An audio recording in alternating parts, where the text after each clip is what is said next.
بسم اللہ الرحمن الرحیم۔ السلام علیکم سامعین، اپنا ٹی وی یوٹیوب چینل میں خوش آمدید۔ سامعین، ماہ رمضان میں صرف 2 دن باقی ہیں۔ نبی پاک صلی اللہ علیہ وسلم نے اس ماہ مبارک کے متعلق فرمایا وَهُوَ شَهْرُ الصَّبْرِ، یہ صبر کا مہینہ ہے۔ وَشَهْرُ الْمَوَاسَاتِ، یہ غمخواری، ہمدردی اور ایثار کا مہینہ ہے۔ وَشَهْرُ يُزَادُ فِيهِ رِزْقُ الْمُؤْمِنِ، اس ماہ مبارک میں مومن کا رزق بڑھا دیا جاتا ہے۔ آج کی ویڈیو میں آپ کو بتاؤں گا صبر کیا ہوتا ہے اور ایثار کیا ہوتا ہے، اور صبر اور ایثار کے ساتھ جڑے ہوئے 2 واقعات آپ کی خدمت میں پیش کروں گا۔ اس سے پہلے ہمارے یوٹیوب چینل پر نئے آنے والے ساتھیوں سے گزارش کرتا ہوں، اگر آپ نے ابھی تک ہمارے چینل کو سبسکرائب نہیں کیا تو برائے مہربانی ہمارے چینل کو سبسکرائب کریں اور بیل آئیکن کو ضرور پریس کریں تاکہ مزید اچھی ویڈیو آپ تک بآسانی پہنچ سکے۔ تو بات کرتے ہیں وَهُوَ الشَّهْرُ الصَّبْرِ، حضور نے فرمایا یہ صبر کا مہینہ ہے۔ اللہ تعالیٰ کی رضا کے لیے باوجود ہر چیز موجود ہونے کے صبح سے لے کر شام تک خود پر کھانے پینے کی پابندی لگائی جاتی ہے، اسی کا نام صبر ہے، اور صبر کا اجر جنت ہے۔ مگر بعض بدقسمت وہ بھی ہوتے ہیں جو صحت مند ہٹے کٹے ہونے کے باوجود روزہ نہیں رکھتے اور بے صبری کا مظاہرہ کرتے ہوئے گلی گلی کوچا کوچا کھلے عام کھاتے پھرتے ہیں۔ رمضان کے روزے رکھنے تو درکنار، احترام بھی نہیں کرتے۔ آئیے دیکھیں کہ جن لوگوں نے اپنے نفس پر پابندی لگائی تو وہ وقت کے ولی کامل بن گئے۔ حضرت علی احمد صابر کلیری رحمت اللہ تعالی علیہ کی والدہ ماجدہ اپنے لخت جگر کو لے کر اپنے بھائی خواجہ فرید الدین گنج شکر رحمت اللہ تعالی علیہ کی خدمت میں حاضر ہوئی۔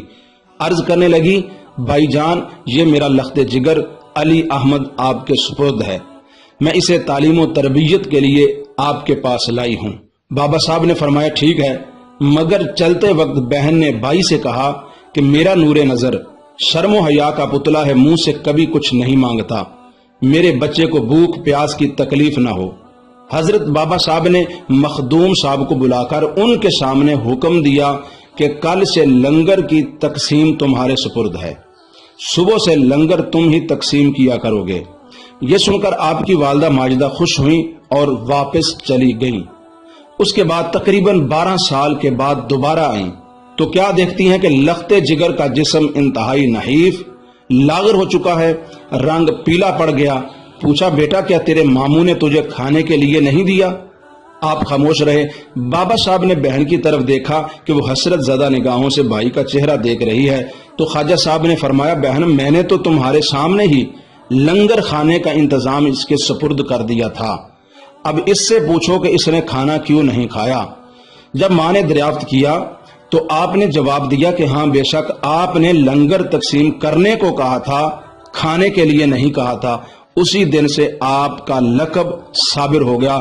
تو اسی طرح آپ کو لوگ حضرت علی احمد صابر کلیری رحمت اللہ تعالی علیہ کے نام سے یاد کرنے لگی۔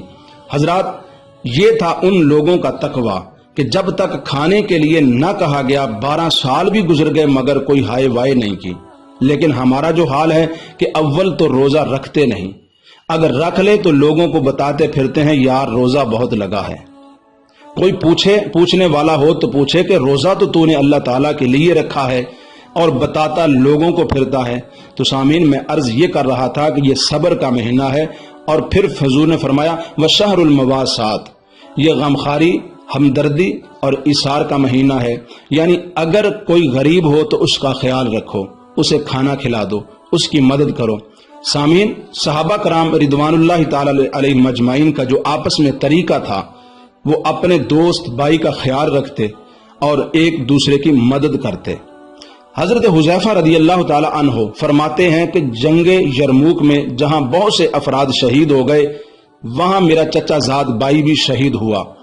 دوران جنگ میں پانی لیے ہوئے اسے تلاش کر رہا تھا، جب اسے پا لیا تو میں نے دیکھا کہ وہ چند ساعتوں کا مہمان ہے۔ میں نے پوچھا، بھائی پانی پیے گا؟ اس نے کہا کہ ہاں پیوں گا۔ اتنے میں دوسرے زخمی کی آواز آئی، ہائے پانی! اس پر میرے چچا زاد بھائی نے اشارہ کیا کہ پہلے اسے پلاؤ۔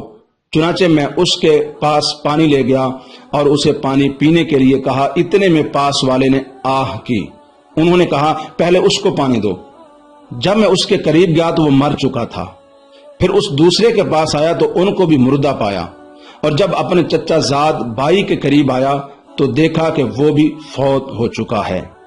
اسے کہتے ہیں غمخواری، اسے کہتے ہیں اثار، اسے کہتے ہیں قربانی۔ پھر حضور نے فرمایا وَالشَّهْرُ يُزَادُ فِيهِ رِزْقُ الْمُؤْمِنِ، اس مہینے میں مومن کا رزق بڑھا دیا جاتا ہے، خواہ کوئی امیر ہو یا غریب، سب کا رزق بڑھا دیا جاتا ہے۔ سامعین، آپ نے دیکھا ہوگا کہ ایسے لوگ بھی ہیں جنہیں سارا سال بمشکل پیٹ بھر کھانا میسر آتا ہے، لیکن رمضان شریف میں وہ بھی ہر قسم کی نعمتیں کھاتے ہیں۔ یہ سب انعامات سرکار مدینہ صلی اللہ علیہ وسلم کی غلامی کی وجہ سے ہیں کہ جو سارا سال روکھی سوکھی پر گزارا کرتا ہے، اس ماہ مقدس کے صدقے اسے بھی مرغن غذائیں مل رہی ہیں۔ اللہ تعالیٰ کی بارگاہ میں دعا ہے اللہ پاک ہم سب کو ماہ رمضان کے روزے رکھنے اور اس کا ادب و احترام کرنے کی توفیق نصیب فرمائے۔ دوستو، اگر ویڈیو اچھی لگے اسے لائک اور شیئر ضرور کیجئے گا۔ اگلی ویڈیو تک کے لیے اجازت دیجیے، اللہ حافظ۔